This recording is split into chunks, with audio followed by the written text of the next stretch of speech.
My name is Soumodey. I am an assistant professor in Indian Institute of Technology, Kharagpur. So, today I am going to discuss about preparation of two buffers. In this first week, we are discussing some of the basic concepts of experimental biochemistry, and I will discuss two methods of buffer preparation.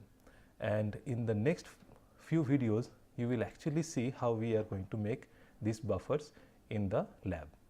So, there are two methods. In the first method, we are going to prepare tris buffer, and in the second method, we are going to prepare phosphate buffer. These two buffers have been discussed in the previous video lectures. So, in the first method, we are going to simply weigh out the tris powder, dissolve it in water and adjust it to the required pH. In this example, we are going to aim for a pH of 8.2. So, one advantage of this method is it is a very straightforward method. You just have to weigh out the powdered buffer. In the second method, this is little bit more complicated. So, here we are going to prepare two solutions.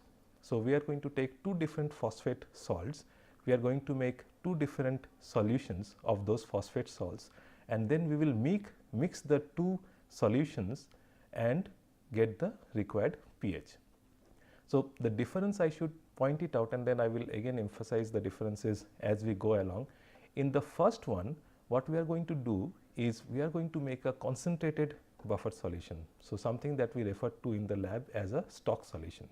So, even though let us say we want to make a buffer of 100 millimolar strength, the stock solution will be 10 times stronger. So, we will make 1000 millimolar or 1 molar concentrated buffer solution with the required amount of pH, at the required amount of pH. Okay.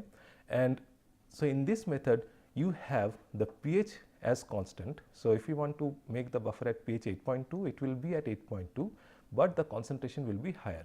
So, if you need 100 millimolar, you dilute it 10 times. If you need 50 millimolar, you dilute it 20 times, so on and so forth. So, the concentration is variable. Okay. In the second method, we will make two solutions of phosphate buffers. You will see which two solutions. Here one solution will have low pH. So, we will see the lower pH solution will be at around 4.5. The higher pH solution will be at pH 9. So, any pH that you want, you can get by mixing these two solutions in a particular ratio. So, if you want to get a solution of pH 6, you mix them in a particular ratio. If you want to get the final pH of pH 8, you will mix them in a different ratio. So, in this second method, the pH is variable. In the first method, the pH was fixed, the concentration was variable. In the second method, the concentration of the phosphate ion is constant, but the pH is variable. So, here you can mix the two solutions, which will not change the concentration of the phosphate ion, but you can get different solutions with different pH. So, one advantage of this method is that the ionic strength, which is basically a measure of the concentration of all the ions in the solution, the ionic strength is maintained as a constant, which is a disadvantage of the first method, where we do not know the concentration of the ions, as you will see, because we titrate in some acid or base to get the required pH.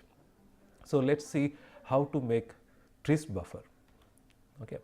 So, as discussed previously, this is the chemical structure of tris. So, our aim is to prepare a 100 millimolar tris buffer at pH 8.2. The molecular weight of tris is 121.14 grams per mole. So, again, these are some of the simple things that you should always follow in the lab.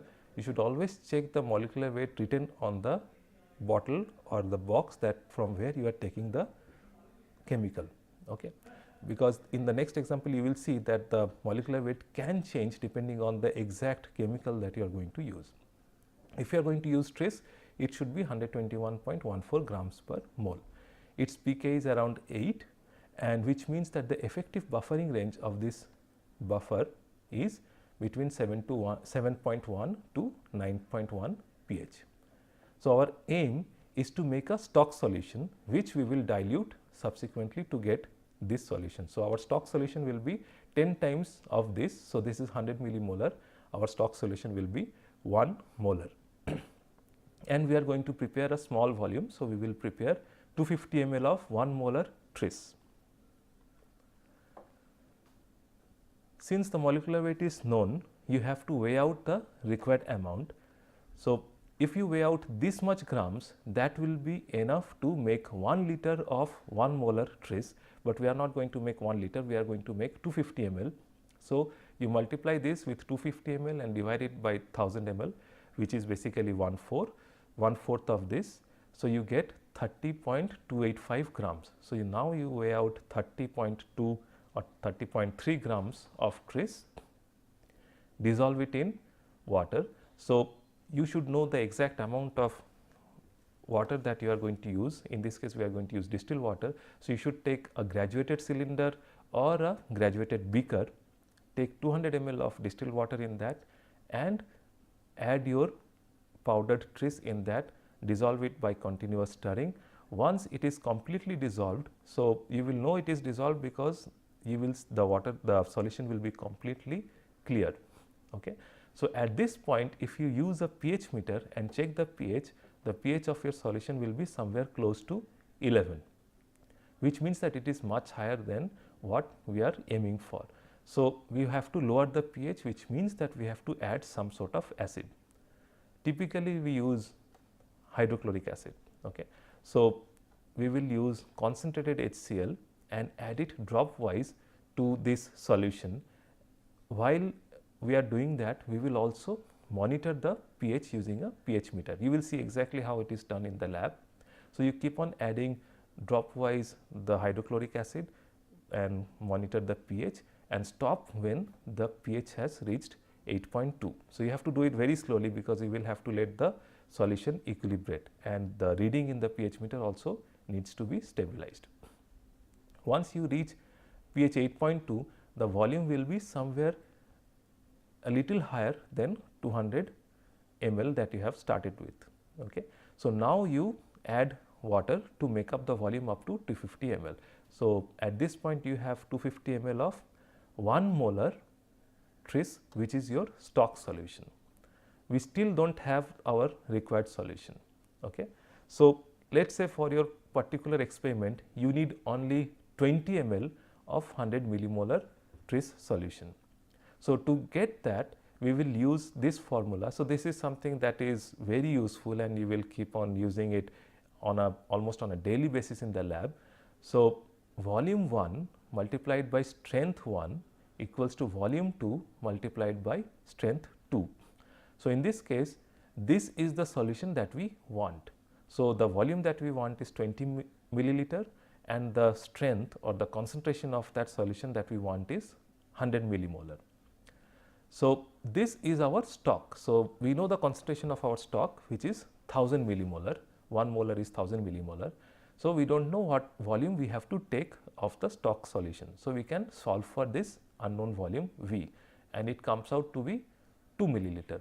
So, you take 2 milliliter of your 1 molar tris solution, which is at a pH 8.2, you add 18 ml of distilled water, okay, so that you get a final volume of 20 ml, and now you have 20 ml of 100 millimolar tris, which is at a pH of 8.2. You are adding water, so the pH will not change, it will remain at 8.2. The advantage of this method is that once you prepare this stock solution, you can dilute it to any concentration that you need. The other advantage is that you do not have to weigh out a very small amount. For example, suppose if we want to make this 20 ml of 100 millimolar tris directly by weighing out tris and dissolving it in water, right. So, in this case we will have to weigh out 0.24 grams of tris. Sometimes your balances, the weighing balances in the lab are not accurate enough to be precise up to 2 decimal or 3 decimal points. Okay. So, in that case you will introduce error, and then the other problem is that you will dissolve it in water, the pH will be high, then you will have to add acid and you can overshoot your pH. So, if you add a little bit of more acid, the pH will go down, and then you will have to add base, so on and so forth. Okay. So, it is much easier to work with larger volumes and larger amounts of salt, so that you can make a stock solution, and once you have that stock solution, you can dilute it and get whichever volume you need at whichever strength you need. Okay. The biggest problem of this method is that you do not have any control on the final ionic strength, because we are adding concentrated hydrochloric acid. So, we do not know exactly how much of chloride ions we are introducing into the buffer. We know the concentration of tris, but we do not know the concentration of the chloride ion. So, the ionic strength of your solution is an unknown in this particular method, which is solved in the second method, because in some experiments it is important to know or have a very good estimate of the ionic strength of your solution. So, in the second method we want to prepare phosphate buffer. Okay. Again it is a 100 millimolar phosphate buffer, and we want to aim for a pH of 7.4. As I mentioned before, it is a 2 component system. So, we are going to make 2 solutions, and then we will mix them in a particular ratio. The first solution will be of monobasic sodium phosphate. Okay. So, you see NaH2PO4. So, only one sodium ion. So, that is why it is a monobasic, and the other one is dibasic sodium phosphate, Na2HPO4. Monobasic sodium phosphate has a molecular weight of almost 120 grams per mole, but when it comes to dibasic sodium phosphate, you have to be careful. That is why I mentioned in a few minutes back that you should always check the bottle and look at the molecular weight of the compound that you are using. Dibasic sodium phosphate comes in 2 different forms. One is heptahydrate, which means that this has additional 7 molecules of water, and the other one is dihydrate. So, not dehydrate, this will be dihydrate, which means that this will have 2 water molecules. Okay. So, now since the water molecules are there and different amounts of water molecules are there, the overall molecular weight will change. So, dibasic sodium phosphate heptahydrate has a molecular weight of 268 grams per mole, whereas disodium phosphate dihydrate has a molecular weight of almost 178 grams per mole. So, depending on which one you are using, you have to use that molecular weight and do the calculations accordingly. So, the first part is to prepare a 250 ml of 100 millimolar monobasic sodium phosphate. Okay. So, we are going to make monobasic sodium phosphate. We know the molecular weight. Since it is 250 ml, we are going to multiply the molecular weight with 250 divided by 1000, and since we are not making a 1 molar solution, we are making 100 millimolar solution. So, we have to multiply also with 100 millimolar divided by 1000 millimolar. So, the overall amount that we get is approximately 3 grams. So, you weigh out 3 grams of monobasic sodium phosphate, and just like before, you take a graduated cylinder or a graduated beaker, take 200 ml of distilled water, dissolve these 3 grams of monobasic sodium phosphate with continuous stirring, and then make up the volume up to 250 ml. If you check the pH of this solution, so remember we have not adjusted the pH. If you check the pH of this solution, it should be between 4 to 4.5. Okay. So, it will be somewhere close to 4.5 pH. We are not going to adjust the pH of this solution. So, we know exactly how much of phosphate ion we have added in this solution. Similarly, we will make the second solution, which is 100 millimolar of dibasic sodium phosphate 250 ml. So, let us say in the lab we have the heptahydrate form. So, then the molecular weight is 268 grams per mole. So, we will take 268 grams per mole and again multiply it by 250 divided by 1000 and multiply by 100 millimolar divided by 1000 millimolar. So, you get a number of this 6.7 grams. So, again weigh out 6.7 grams, dissolve it in water and make the volume up to 250 ml with distilled water. if you check the pH of this solution, it should be close to 9. So, the first one was around pH 4.5, the second one is around pH 9. We have not adjusted the pH of both solutions. So, we know exactly the amount of phosphate ion in both buffers. Now, we want to make 100 millimolar of phosphate buffer at pH 7.4. So, these are the two components, they are at these two different pH values. We want to get at pH of 7.4. So, what we do is, let us say we take 40 ml of the second solution, which is dibasic sodium phosphate. Okay. Remember, it is at pH 9. Okay. 7.4 is close to pH 9. So, that is why we have taken this solution. So, you have that in buffer, you put the pH probe in that, put a stirrer bar, start stirring so that there is proper mixing, and you monitor the pH, and using a dropper you can add drop wise the first solution, which is at a lower pH. So, what you will see is that the pH will start dropping. So, it starts at pH 9 and then it will slowly go down. If you do this very slowly, then the system will be always at equilibrium and you will know exactly what is the pH of your solution. So, when you reach a pH of 7.4, you stop. So, now you have a solution of phosphate buffer.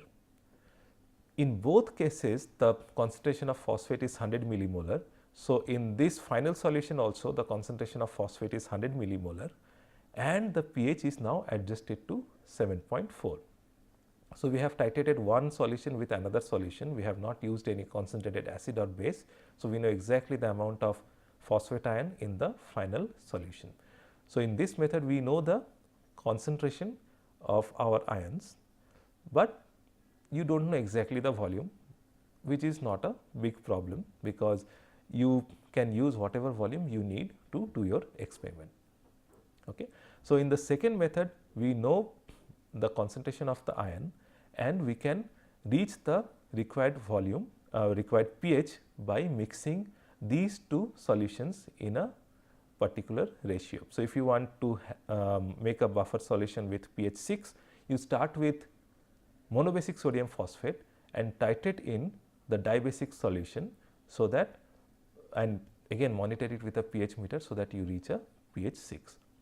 So, these experiments will be shown to you in the lab by our PhD students. Thank you.